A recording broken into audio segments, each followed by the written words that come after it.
ඔවලම ඔයාලා දන්නවා ඇති අද සාමාන්‍ය පෙළ විභාගය ඉවර වුණා. ඉතින් අද සාමාන්‍ය පෙළ විභාගය ඉවර වුණ ළමයි ටික ඊළඟට මුහුණ දෙන ප්‍රශ්න මොකක්ද? මේ දවස්වල දැන් එයාලට ජීවිතයේ තීරණාත්මකව ඊළඟ ස්ටෙප් එකට යන්න ඕනේ. ඒ තමයි උසස් පෙළ විභාගය A level. දැන් එයාලා මුහුණ දෙන ප්‍රශ්න තමයි A level වලට මම මොකද කරන්නේ? සහ ළමයින්ගේ පවුලේ පිරිස. දැන් ඔයාලටත් දැන් 11 වසර විදිහට ඔයාලටත් යම් කිසි අදහසක් ඇති. අම්මා සාමාන්‍ය පෙළ ලියලා A level වලට කරන්නේ මේ සබ්ජෙක්ට් එක. අනේ හැබැයි අම්මලා කැමති වෙන සබ්ජෙක්ට් එක. මම දැන් මොකද්ද කරන්නේ? ඔය ප්‍රශ්නේ නෝ. දැන් මේ පාර්ලිමේ ළමයි සෙට් එකටත් ඔය ප්‍රශ්න ටික එලෙසටම ඇවිල්ලා ඇති. ඒකට අපි දැන් මොකද්ද කරන්නේ? ඔයාලා දන්න උසස් පෙළ විභාගය විෂය ධාරා 4ක් ප්‍රධාන වශයෙන් තියෙනවා. මොකද්ද? කලා, ආර්ට්, කොමර්ස්, තාක්ෂණ විද්‍යාව, ටෙක්, විද්‍යාව, බයෝ, අනිත් එක මැත්ස් නේ. ගණිතය, සංයුක්ත ගණිතය. හරි. ඔය විදිහට විෂය ධාරා ගණනාවක් තියෙනවා. මම මේ උදාහරණයකින් සරල උදාහරණයකින් මේ කතාව පොඩ්ඩක් ඔයාලට පැහැදිලි කරන්නම්. උදාහරණයක් ගන්න හිතන්න. ඔන්න කැලේක ඉන්නවා සත්තු සෙට් එකක්. වදුරෙක් ඉන්නවා, අලියෙක් ඉන්නවා, තලගොයෙක් ඉන්නවා. එතකොට නායෙක් ඉන්නවා, කොටියෙක් ඉන්නවා, මාළුවෝ ඉන්නවා. අපි හිතමු කැලේ සතු ගොඩක් ඉන්නවනේ. විවිධ වර්ග සත්තු ඉන්නවා. ඔය සත්තු ඔක්කොම කියනවා හරි. උඹලා ටාගට් එක තමයි ගහකට නගින එක. දැන් ඔයාලා ඔක්කොම ගස් නගිනවා. හරිද? ඕක තමයි අපේ අධ්‍යාපන ක්‍රමය. එහෙම නෙමෙයි මුලින්ම ඔයාලා උසස් පෙළට කරන සබ්ජෙක්ට් එක තෝරගන්න කලින් බලන්න පොඩ්ඩක් හිතලා. තමන් දක්ෂ මොකටද? තමන් කැමති මොන සබ්ජෙක්ට් එකටද? ඒක මුලින් හිතන්න. හරිද? අන්නේ තමන් කැමති සබ්ජෙක්ට් එක තමයි ඔයාගේ අනාගතයේ තීරණාත්මක සාධකය වෙන්නේ. සාමාන්‍යයෙන් සමාජයේ මෙන්න මෙහෙම මත කීපයක් තියෙනවා. මැක්ස් බයෝ කරලා ෆේල් වුණොත් කමක් නැහැ. ජොබ් තියෙනවා.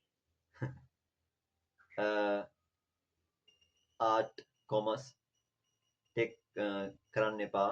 වැඩක් නැහැ කරාට. මම මතයක් තියෙනවානේ. ඇත්තටම ඔය සියලු මතයන් සම්පූර්ණ පට්ටපල් බොරු. ඒක පැහැදිලිව කියනවා. බයෝ මැක්ස් කරලා ෆේල් වුණා කියලා ජොබ් නැහැ. ආර්ට් කොමර්ස් ටෙක් කරලා ඩිග්‍රියක් ගත්තා කියලා ජොබ් නැති වෙන්නේ නැහැ. ඕනතරම් අවස්ථා තියෙනවා. ඔයාලා කරන්න මොන විෂය ධාරාවේද?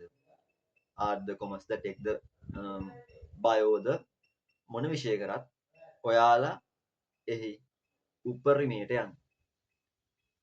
එතකොට ඔයාලට අවශ්‍ය තරම් රැකියා අවස්ථා මේ සමාජයේ අවස්ථා තියෙනවා. ඔයාලා කරන්නේ මොකද්ද? ඒකෙන් ලස්සනට ගේම් එක ගහන්න. එච්චරයි වෙන්නේ.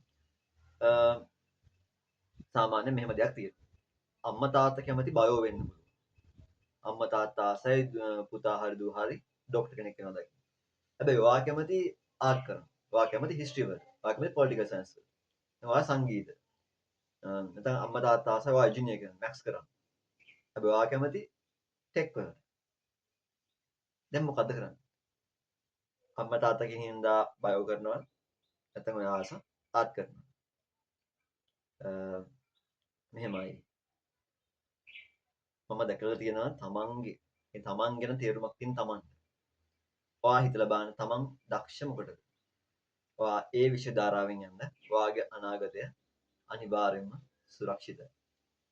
ඒක පැහැදිලිවම කියන්න ඕනේ. එහෙම නැතුව තමන් අකමැති විෂයක් කරලා ඒක සමාජයේ පිළිගැනීම තියනවා කියලා හරි හිතලා හරි තමන් අකමැති විෂයක් කරලා දුක් විඳින්න එපා. තව ප්‍රශ්නයක් අහන්න පුළුවන් මේ ඔය විෂය ධාරා හතරේ ඔය විෂයන් වලින් මොන විෂයද හොඳ? එහෙම දෙයක් නෑ. ඔයාලා මොන විෂය කරත් එකයි. හැබැයි කරන දේ හරියට කරන්න. එතන තමයි ඔයාලගේ ජයග්‍රහණය. ඉතින් ඔන්න ඔය ටික තමයි අපේ මේ පාර උසස් පෙළ කරන්න බලාපොරොත්තු වෙන්නේ. අද සාමාන්‍ය පෙළ කරලා අවසන් වෙච්ච ළමයින්ට කියන්න තියෙන කතාව.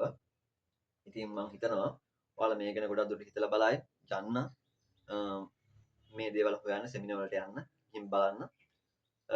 ඔයා කැමති ඔයාගේ සැගුණු දක්ෂතාවයේ තියෙන විෂයෙන් ඉස්සරහට යන්න. කොහොමත් වරදින විදිහක්